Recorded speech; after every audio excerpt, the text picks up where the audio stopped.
How's it going, guys? My name is Zach with the Movie Castle, and today we're going to be talking about Black Christmas. For those of you guys who are just showing up to the channel, I'm doing Christmas movies all December long, and I cover primarily scary movies on this channel, so those will be primarily the horror Christmas movies. And at the end of the video, I'll put a playlist and you can check out all the Christmas stuff I reviewed. But yeah, Black Christmas from 1974. This is the original classic. There's actually two remakes to this movie, which I might cover some other time later. Right now we're talking about the original, the 74 one, directed by Bob Clark. For those of you who recognize that name, yes, this is the same guy that did Christmas Story. So he has two classic Christmas movies, one being very scary, another being a very classic comedy. So he started in horror and then moved on to other things. So it is kind of funny. He has a wide variety of movies. This movie stars Olivia Hussey, Margot Kidder, and John Saxon. Lois Lane and Nancy's dad from Nightmare on Elm Street are both in this movie.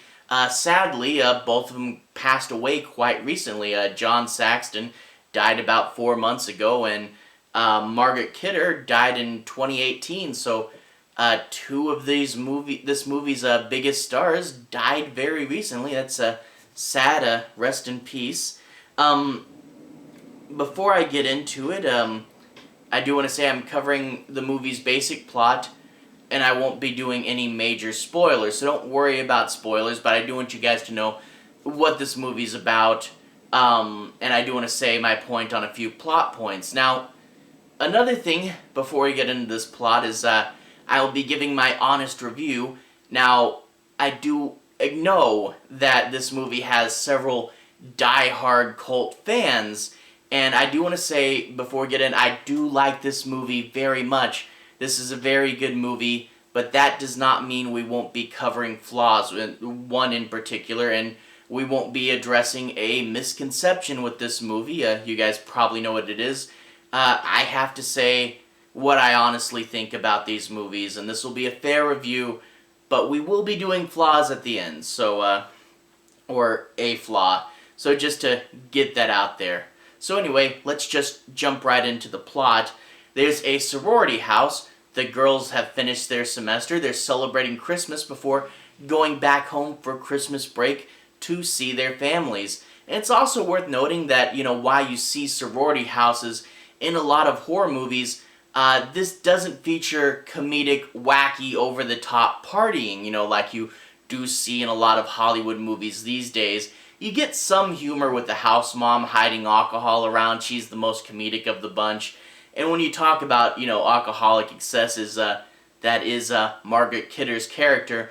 But with her character, it's done in much more of a realistic way that you see a lot of people go down. And that's the thing. This is a realistic 1970s sorority house and not an over-the-top one. And that's really cool to see. But this sorority house does have a problem. Lately, they've been getting a bunch of obscene phone calls, and while they think it's just a prank, probably from one of the neighboring fraternity houses, it's not. It's an actual real-life killer who, on this night, climbs up the little garden trellis and goes into this sorority house's attic and kind of builds his nest there, and he might start coming down from the attic to wreak havoc on these girls. One of the girls is about to leave, and she's packing her suitcase when Billy comes out of the closet and strangles her with a plastic bag. It's one of the movie's most iconic and coolest scenes, and it's right there on the cover of my DVD and most DVDs. Sometimes they put a little wreath around her to make it extra Christmassy.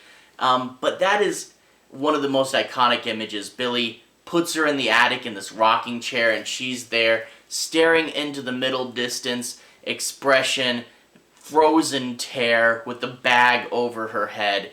It's a really cool kill and a really cool concept. And also during this scene, and during when he sneaks in, you do see several shots from Billy's point of view, which is really cool. Halloween, of course, did the point of view shot during its opening. It wasn't the first. I mean, look at Peeping Tom, the scenes through the camera. But also, this was done a lot in Giallo. So it's not the first time, but it's a very good use of it. The shot from Billy's point of view, looking through the plastic from the closet out into the room, is really, really great. Now, a lot of the girls think that she just left, so they don't really look for her. But the dad shows up and says, hey, I never meant her. And he has to look through the sorority house in the school, can't find her, and eventually goes to the police. Now, at first they think, oh, a girl's disappeared, probably with a boyfriend. But eventually they find the dead body of a murdered 13-year-old in the park. Now, when John Saxon, the sheriff, because of course John Saxon plays the cop, when he hears obscene phone calls at the sorority, missing girl from the sorority, dead girl not too far away, he's actually a competent movie cop and goes, let's put some time and energy investigating this and making sure the girls stay safe. And the police are in this movie for a little bit. It is worth noting that this fits into the true crime styled wave of slashers. These movies would often be vaguely inspired by true crime, but even if they weren't, they still fit in the true crime slashers. Think of things like Alice, Sweet Alice, the Toolbox Murders. The 1970s had a ton of true crime styled slashers. They all feel very realistic, and that gets into some of this movie's biggest pros. Let's cover the pros. First and foremost, the atmosphere. Everything here is gritty, dark, and realistic. The characters feel very much like real people. So when you see the final girl, Olivia Hussey, in this realistic sorority house, a cold, dark winter night, empty, the void surrounding her, feels very real and dark. It doesn't go too over the top or extreme, so it feels very much like a true story. Very, very creepy and scary right there. The realistic setting, the realistic plot, the realistic characters are all big props to creating a giant and great scary atmosphere with this movie. Another big plus is Billy the Killer, who remains very anonymous. You don't know much about him. He stays in the shadows, and the most you ever see of him is like his eye once or twice in the movie. He calls the people, and during the calls he often plays out scenes with himself and this other character, Agnes.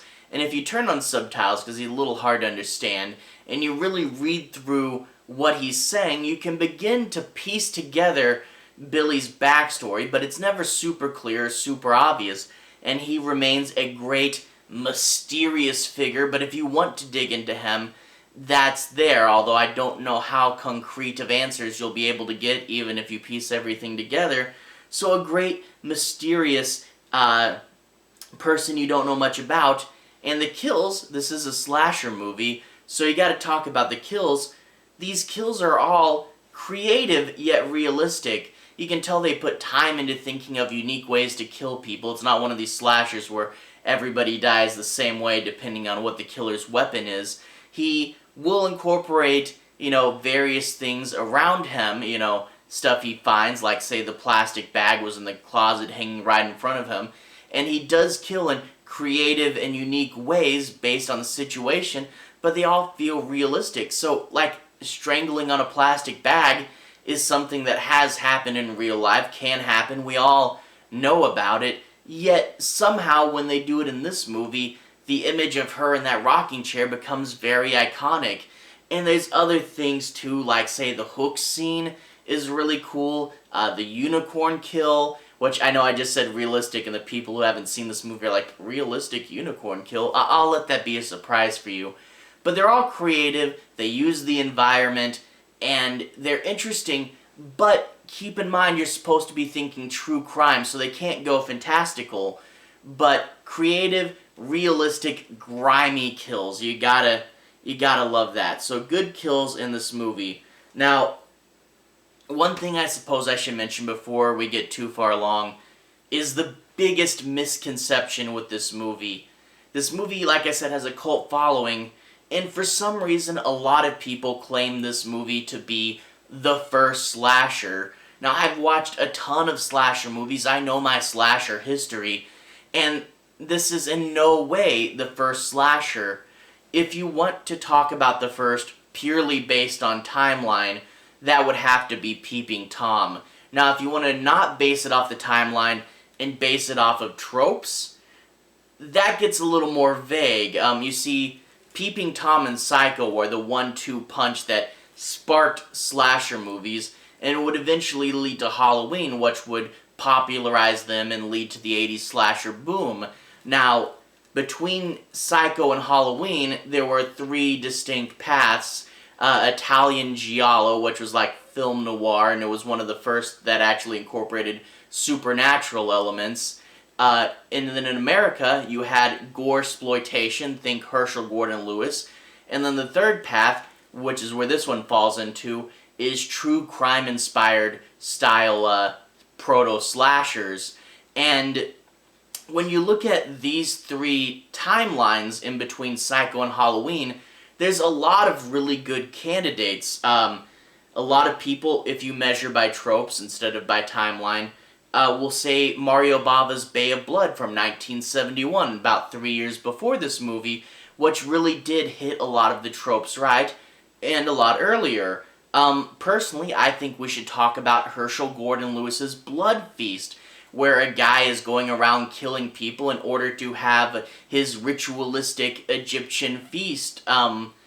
Hits a lot of the tropes as well in Blood Feast 1963, over 10 years before this one.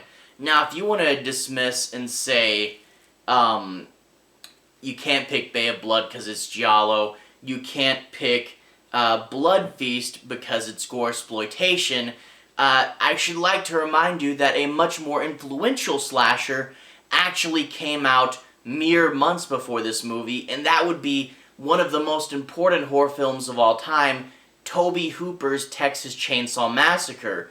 And if you try to dismiss that one saying, oh, that's the true crime proto-slasher, then I feel you also have to dismiss this one, because this is, like I said, very much a true crime style movie. So, anyway, Black Christmas, not the first slasher. It's a very good slasher, and it gets a lot of slasher tropes before Halloween. However, like I said, if you go by timeline, then it would have to be Peeping Tom. And if you go by number of tropes, it's very subjective, and a lot of people, I would probably say Bay of Blood, but it's very undeterminable. But that is to say, I still think this is a very good movie, and not being the first slasher doesn't take away from it. However, it is worth noting, why did this movie not start the slasher boom, but Halloween did start the slasher boom? And there's a few reasons. First of all, Black Christmas is Canadian. You look at nowadays, non-Hollywood international films still have trouble getting recognized by the mainstream public, and this was even more so in 1974, before mass communication and the internet and people had as big an interest in film. So yeah, 1974 being an international film did hurt its popularity. Not that it should have, but it did. Also, Billy isn't as marketable as Michael Myers. They both have the anonymity going, but Billy, you only ever see one eye, which is why all the merchandising for this film is always the one eye shot where he's raised the thing up over his head. Michael Myers, he has an iconic backstory and an iconic look with the William Shatner mask and the jumpsuit. So even though they're both very anonymous and very hard to pin down, Michael Myers just has a better look, and it's a very fine line to walk, being anonymous yet being iconic, and somehow Michael Myers does that. The third reason why this wasn't so popular is it does feature an abortion subplot. The main girl wants to get an abortion, and her boyfriend Peter doesn't want that to happen. And this is a serious topic which probably hurt the movie's shareability. You know, Not everybody is going to want a movie recommendation with this weighty of a subplot, this political and divisive of a subplot in it, and that probably hurt how many people got exposed to this movie because, you know, it was divisive. And now, obviously, there's a lot of film critics that talk about the subplot today, and they really get into it, but I think it's quite obvious that this did hurt the movie's shareability, and in addition to the other two factors, that's probably why this movie didn't create the spark, and probably why we don't talk about mid-70s slashers, and instead we talk about 80s slasher boom, you know, the 80s slasher boom. But while we're on the topic of the abortion, I feel that this does lead to a certain plot element that I figure is one of the movie's biggest flaws. With this plot element, it really tries to set Peter up as a red herring. And I don't even really consider it a spoiler that he's not the killer, because it's very, very obvious. And that's, yeah, one of the movie's biggest flaws is Peter is one of the most obvious red herrings I've seen in a slasher movie. It is very obvious it's not him, and maybe they're trying to do where the characters don't know and the audience does, but at the same time the movie does creepy atmospheric stuff and really does try to sell you that Peter's the character. But if you're paying attention to the movie, it's pretty obvious he's not. Two of the kills, the plastic bag kill and the 13-year-old girl that's dead in the park, happened before Peter even knows about the pregnancy. Second, it's quite clearly established that Peter's at the music conservatory and Billy is hiding in the attic, so they're in two different locations. Unless he's running back and forth between them, I don't think that it would be possible, because he's busy doing a very important piano recital and simply doesn't have time to kill people. Also, I get his beef with his girlfriend, but why would Peter want to kill all the other girls? And also, and this is the most obvious, his name's Peter and not Billy. Over the phone calls, Billy tells you his name. He says who's doing these kills, and, you know, he's doing a very honest, mad rambling, and he's not really holding anything back, so it's hard to believe that he would think to change his name when he's talking. So yeah, they tell you that Billy's killing people. I'm not going to believe that Peter's killing people. It's two different names. But anyway, outside of the flaw of the bad red herring, that really is this movie's biggest flaw. It is a dark and gritty slasher, so if you're expecting a Christmas horror that's more wacky and jovial, I would recommend things like Jack Frost or Krampus. So you really do have to be in the mood for a dark movie. But if you are in the mood for a dark and gritty 1970s proto-slasher, this is one of the best. Very dark, really creepy. And I know I did have to explain that it wasn't the first slasher, and I did cover a major flaw, but I don't want that to weigh it down. This is a really good slasher movie, and if you like really dark and gritty movies, especially 70s film, you really should check this out. I definitely recommend it. Anyway, to everyone who's watched so far, thank you for watching. This probably was a little bit longer of a video than I usually do. To everyone who's liked and subscribed, thank you. You really are helping the channel out. I'll put the Christmas playlist on the bottom if you want to see more reviews from of Christmas movies. Anyway, have a good day. I'll see you guys again very, very soon.